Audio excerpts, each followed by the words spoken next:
I tried being a content creator for 30 days and I failed miserably. Like, miserably.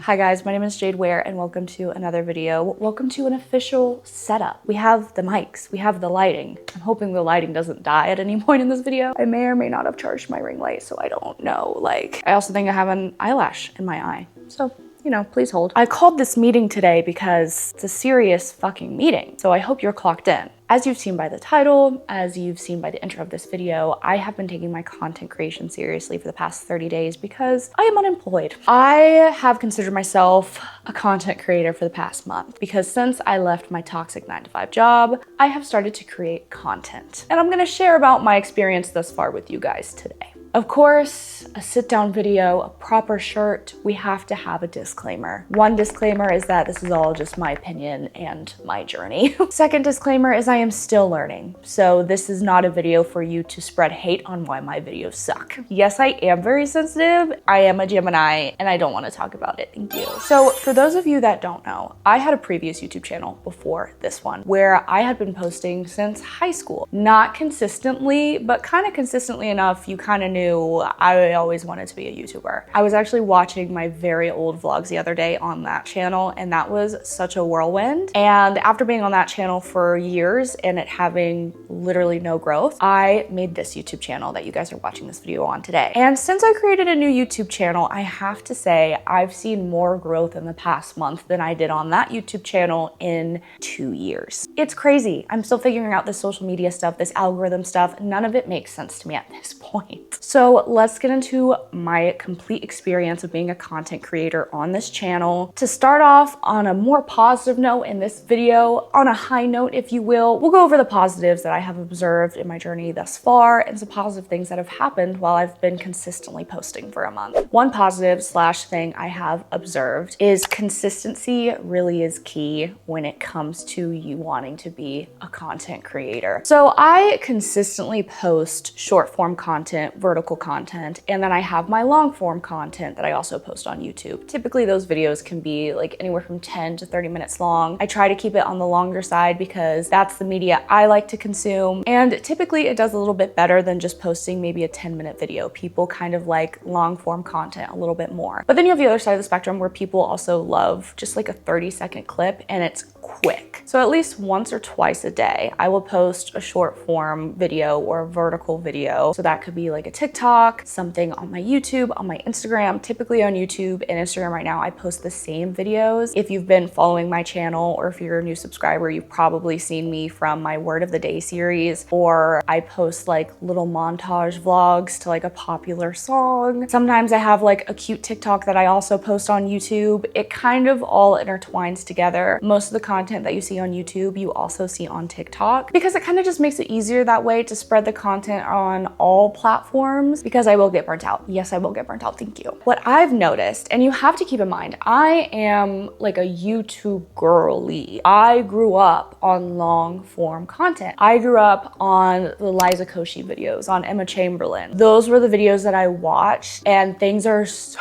different now. Sadly, I am sad about it. YouTube was like always my form of entertainment. So it's kind of been weird switching to a short form content girly as well. But what I've noticed is when I'm more consistent with my vertical videos, it reaches a larger audience in seconds, where my long form videos maybe reach 30 people. I'm talking like my verticals are reaching 1.4K people within 10 minutes, which is crazy to me. That sounds like a big number and we'll get into my analytics later as one of the negatives, but one of the positives is when I'm posting more short form content, it just reaches people so much faster. And because I've been doing that, I gained like 60 subscribers in 2.5 weeks, which is crazy for me because on the last YouTube channel I had since high school, I had only gained maybe 5 subscribers in 2 years. So that's fucking crazy. And I was spending hours editing and putting so much effort into content, work that I was proud of, but it just wasn't reaching an audience. But what I didn't do on that YouTube channel is I didn't post short form content. Once I made this new YouTube channel, I decided to do short form content since I saw everyone else like myself was consuming it so much and doom scrolling, while also posting at least one long form video a week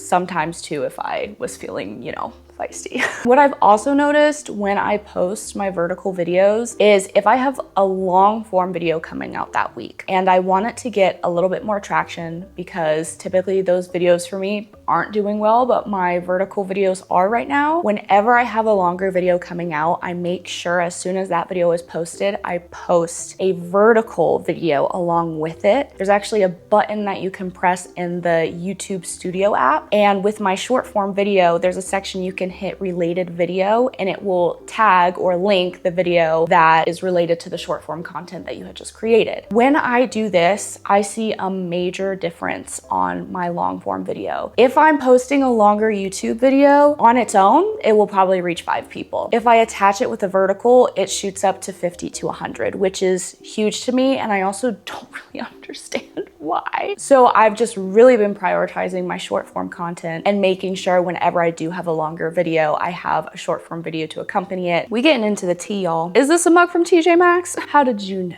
Let's move on to the second positive I've observed. Creating more engaging thumbnails is absolutely key. And I'm saying this as someone that has no artsy background with drawing, collages, pictures. They really do fucking matter in my opinion. I've noticed a huge difference when I have a good thumbnail for one of my long form videos versus when I don't. And the numbers do speak for themselves on that one. It can be hard because these thumbnails can be subjective for what type of audience you're trying to reach out to. Sometimes what I will do is I will post 2 different style thumbnails on my Instagram and I'll do a poll on which one looks more engaging to whatever person is seeing my story. And I made 2, in my opinion, kind of different thumbnails for different audiences. And after doing this poll, it was good feedback, of course, but it just really made me realize again that it is subjective. What vibe you're also attaching to your video is how your thumbnail should probably look too. It's just this whole artsy thing you kind of have to learn how to master for your own. And I am a very kind of type A person and the type of my social media and what it looks like when you click on it. So I want it to look good. I want it to look cohesive with my other videos. But sometimes I get into like a daring mood and I want to try something different. Me being different is like adding maybe a different picture that I normally would to my thumbnail. Like I'm not no artsy. Do not get me twisted. I am an actor. I cannot draw. I cannot do picture collages. All these skills you didn't know that were necessary to make these YouTube videos appealing, and they are necessary. Also, a big thing that changed my thumbnail game, and I hate being like pay for stuff, but for me, I got Canva Pro because it was like a no-brainer. There's just so much more I can do on Canva Pro. I have access to so many more fonts. I can do a background remover for my pictures. So if it's a picture of me, I can remove the entire background and like, it just looks so much better. It's something I've been putting off for such a long time because I was like, no, that's not necessary. Like it's stupid. No, like as soon as I got it, I said, okay. No, I was wrong the entire time. Like this is, I think what would elevate my thumbnails more, unfortunately, is having an iPad. And I don't want to go get an over $1,000 iPad just to create thumbnails, but I've done stupid shit before. So don't be surprised if you see an iPad in the corner one day. Like that could happen. So it is nice creating more engaging thumbnails for your audience, but just going back to what I said previously, it really is all subjective. So at the end of the day, even if I do these polls, if I like a thumbnail better, I will typically choose that one. Let's move on to the third positive. When you start to find your community, it makes it all worth it. I have to say, like, since I've been consistently posting and gaining subscribers, I have gotten the nicest comments on my videos that genuinely make me continue doing this, because when we get into more the want side of the video, I have a hard time. Like most of the time I feel like I don't know what I'm doing and I'm embarrassed and I shouldn't be doing this and it's clearly not working. And so when someone comments something so nice and so thoughtful, it literally keeps me going for the rest of the day. And it just made me realize, like, once you start reaching the audience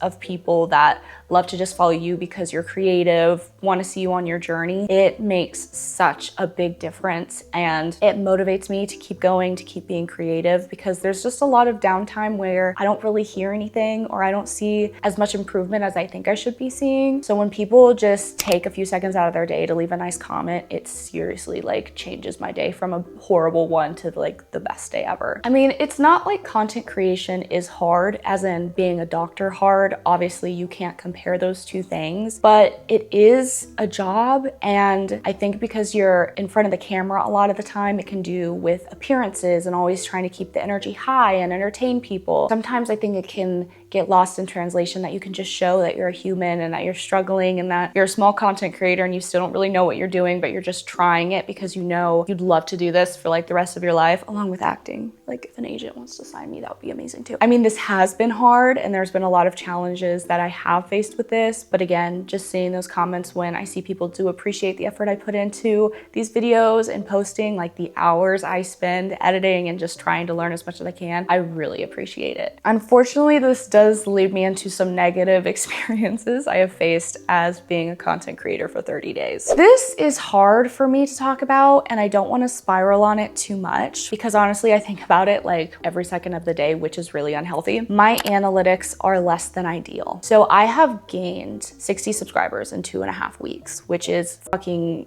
magical, amazing to me because I've not seen this much growth on any of my platforms in such a long time. However, even though I've gained some subscribers, there's this thing called, I fucking hate it. You know, I wish I was just ignorant and I was just hot and posting and like didn't care. There's this thing called CTR, or impressions click-through rate. That number for me is very bad. And unfortunately, that happens to be one of the most important numbers when it comes to posting on social media. As you can see by some of the photos that I've provided on the screen, my typical CTR is a 0.9%. A good, like just a decent CTR is typically between 4% and 10%. So, and for those of you that don't know, let me give you the official Google definition for CTR. CTR is the percentage of people who see a digital ad, email, or search result and actually click on it. And this is just really important, unfortunately. And mine is really low. And this is something that really gets me down in the dumps, especially when I spend so long on a thumbnail or editing and I feel like it's a good quality video and people aren't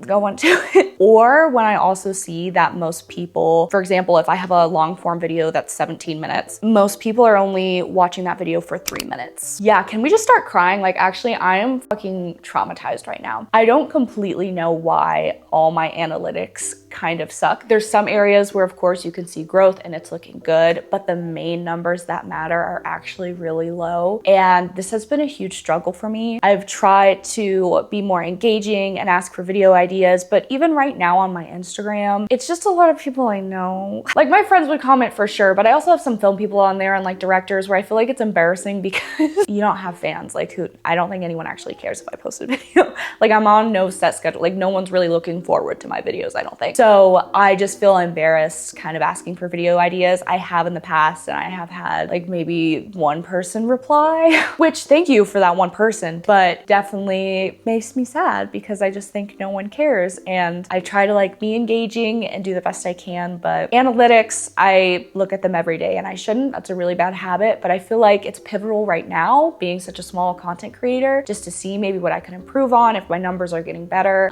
Looking at them as soon as I wake up at 7 in the morning though is stupid. So I will stop doing that. Thank you. It just makes me question sometimes. I'm like, do my thumbnails suck? Does my overall package suck? Like, what can I do better? This one, we're just gonna have to learn along the way. I do fear there's probably not an answer for me yet. Let's move on to the second negative I've noticed. This kind of goes on with the analytics are not ideal train for me, a kind of two-parter, if you will. It's very confusing for me right now, especially this week as I'm filming this video, because I had videos doing very, very well last week and I was very surprised. My word of the day videos, my little vlog videos I'll do for verticals, and this week every single one of those videos have flopped. Not reaching over 100 people, it's less than. People aren't staying to watch the video at all. It's just they see it for a second and then they scroll. And I don't understand why the content I've been posting so consistently this past month is now all of a sudden flopping. The quality hasn't changed. If anything, I've let myself have more fun with it and I've been really excited to film, and it just randomly flops. And I couldn't exactly tell you why. Because I've seen content creators talk about if you have a certain type of video doing really well on your channel, to keep kind of milking it, to keep kind of doing it. And I agree with that to an extent if it's still like fun to post and then your audience is still engaged with it. So I've still been having fun with posting my content and being creative in that space, but all week it's been flopping. I even do this thing called trial reels on Instagram. If you don't know what that is, it basically just pushes out whatever video you put into trial reels to non-followers only. I've seen people have been doing this so much, and I've actually followed so many people based on their trial reels, because typically if you just post a video to your profile, to your followers, if you don't have a big following, you're just now starting out, it kind of just goes to your followers only, and it's hard to get it pushed out further than that. So what I'll typically do with like a vertical is I'll put it in a trial reel for 24 hours to maybe 48 hours, and then I'll share it to all of my followers. So typically in that time, I'll get at least 200 views before I share it to all of my actual followers, aka my friends. But this week, on the 2 videos I have right now in trial reels, I've only gotten 5 views on both of them.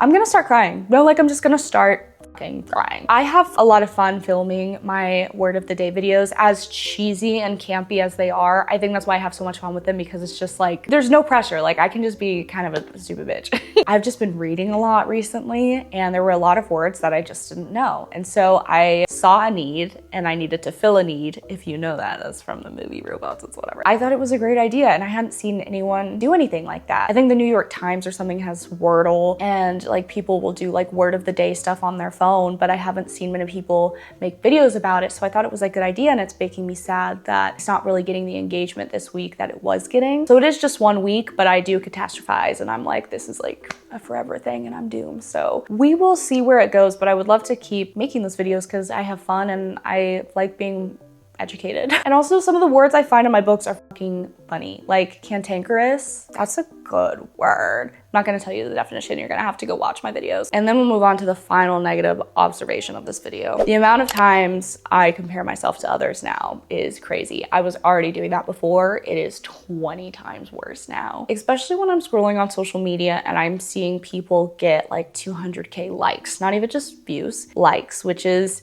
I think it's also different when it comes to content. Like views versus people actually engaging and commenting is such a huge difference. When I see that at this point in time, it does make me sad, because I'm spending a lot of time and effort just like other creators, and I'm just not seeing a lot of payoff right now. And so I don't want to take away from the success of those people. I would just also like a piece of the pie. Anytime I'm scrolling, I don't necessarily try to steal ideas or not even really mimic, but I always think I'm doing something wrong and they're obviously right. Like they've figured it out to a T. I never want to copy. I never even want to, I mean, mimicking can kind of be safe in certain areas, like especially in acting. I guess you can kind of steal certain like skills or like techniques if you're working and apply it to your own, but it's kind of always, you modify it to make it work with you. So, but with like content creation, I just wanna always make sure I'm being true to myself and true to how I create content, and not taking what everyone else is doing and doing it myself, if that makes sense. But the comparison is real, and I was good at posting and ghosting for a bit. I was doing really good. I would just post, I would ghost. I wasn't on social media. Now I've been posting and just kind of waiting for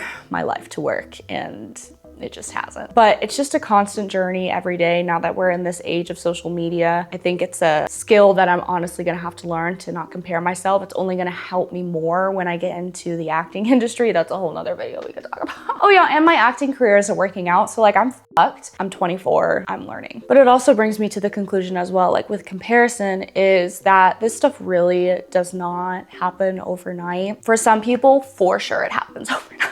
I wish I could just be a hot bitch and post because I'm a hot bitch. Like, I wish, that's my dream. Unfortunately, I'm just not in that category, and I'm aware of it, so it's fine. But this stuff just really doesn't happen overnight. At least that's my journey. And I'm gonna have to start accepting that more, and we'll just have to see where we end up, honestly. Probably we'll have to get a 9-to-5 job, because it just doesn't seem like this is working out for me. But while I have the time to just consistently post, I will definitely keep trying my best. And now for the final thoughts. the video.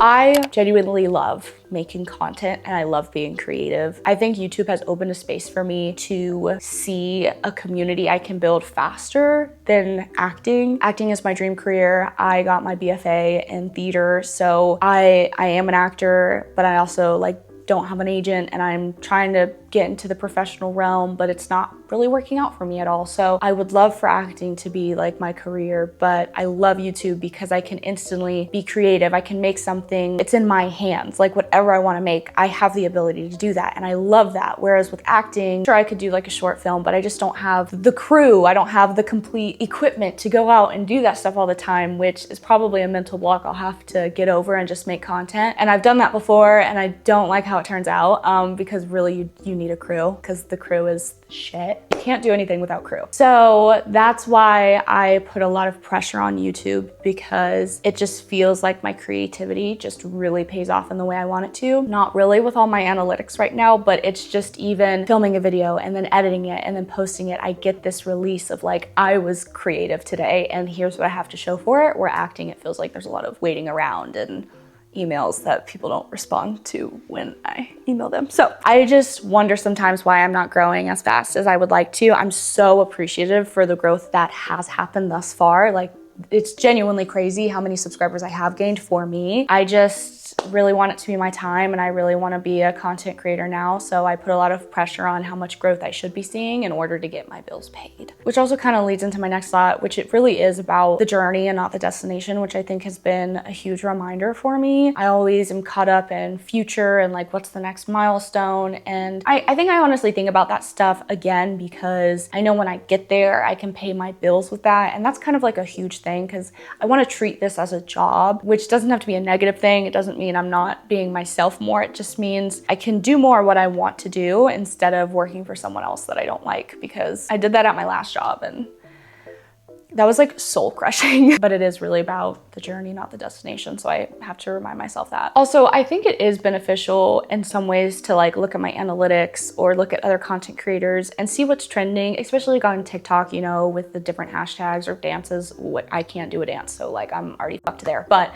just seeing what's trending and who's engaging with what kind of media. I think there's a line I have to make where that's also their creative process, their creative video. How can I make that my own? Or how can I make something completely different? Because as much as I think trends can be beneficial and kind of tell you what other people are really watching in the moment, trends are fading and I really want longevity in my career. I want that with acting. I want that with this. I don't want people to, as much as I want faster growth, I don't want to just like blow up overnight and then be really good for a few years and then everyone kind of forget about me or just not care. Like, longevity is so huge for me, and I came to that conclusion a couple years ago. Once I got into my mind what longevity means, it kind of means a really long process to even get to where you want your career to be, which is its own journey that I'm also going on. Can you just see I'm like burning on the inside. I'm like twitching. I'm like, this isn't working out for me. It's amazing. I'm just gonna drink my tea and like cry. It's fine. But I think that's why I also put a lot of effort into my videos, and I do spend hours editing because I want to put out good quality. I don't want to just put out stuff all the time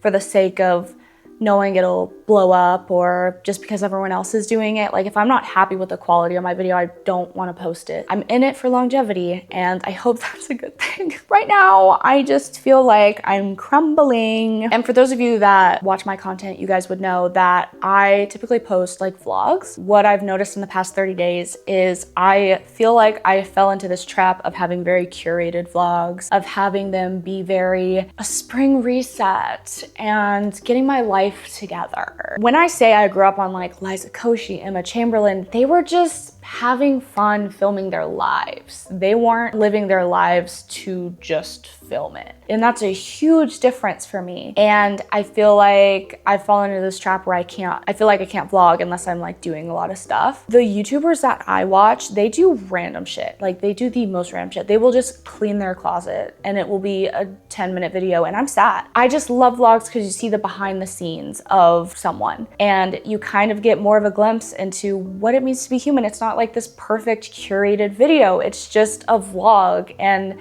it can be them just doing random crap that we all have to do, like get gas, take a shit, go grocery shopping. This past 30 days, I've realized heavily how long I've been in this trap of thinking I really need to make really curated, perfect videos. And I love an aesthetic clip. I love an aesthetic coffee clip. You will never stop seeing me film those. But if I'm just hanging out in my house all day, I can make that a video. And I have to just trust that in myself, that I'm a good storyteller, that I am entertaining enough. I don't need to be going to all these places I can't afford to keep you entertained. With my analytics, that kind of goes hand in hand. I think I can learn from some of it, but I can't keep taking all of it so personally. Just because your analytics aren't ideal, it doesn't mean that you're doing something wrong. It just can mean, and I'm assuming this could be me, I could always improve. I know areas I need to improve. Girl, these mics, fuck. It doesn't always mean like I'm doing something wrong, or it doesn't mean that my content isn't engaging enough. It doesn't mean that I'm not engaging enough. It could just be it's not my time and that I'm a really unlucky person. As long as I'm enjoying my content and I'm proud of what I'm putting out, I think that should matter. I want to keep doing this because it makes me uncomfortable, but in a really good way.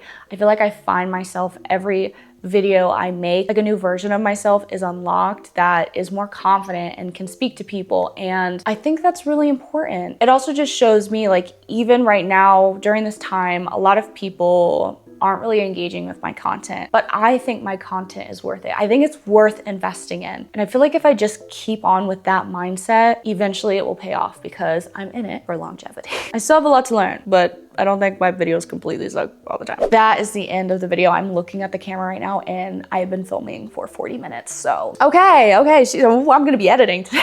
I really hope you guys enjoyed this video. Again, I'm still learning so much yet to learn. I'll probably look back at this video in a few years and be like, girl, you didn't even know. Like, you didn't even really know how to use Canva. Like, you use Canva. You know what I mean? I'm just on this journey for as long as I can be until I run out of money and then have to go back to a 9-to-5 because I'm broke. So if you're also a small content creator, comment below your channel because we need to support each other. We need to lift each other up in these times that are fucking hard. And I hope you don't stop. Like, if you love to do this, I hope you continue to do it. If you love your content, you love your editing, you love your thumbnails, honestly, fuck what everyone else has to say. I think enjoying what you do is so much more meaningful than listening to everyone else when this stuff is really subjective. I've learned I put out my best content when I'm actually enjoying what I am filming, what I'm talking about, and I'm trying to be anyone else and listen to anyone else. I burn out and then I'm gone from YouTube for months, so I don't want to do that again. Again, I hope you guys really enjoyed this video. I will see you guys in the next one. Maybe I'll see you guys for the next 2-month mark if I can still do this shit. I don't know.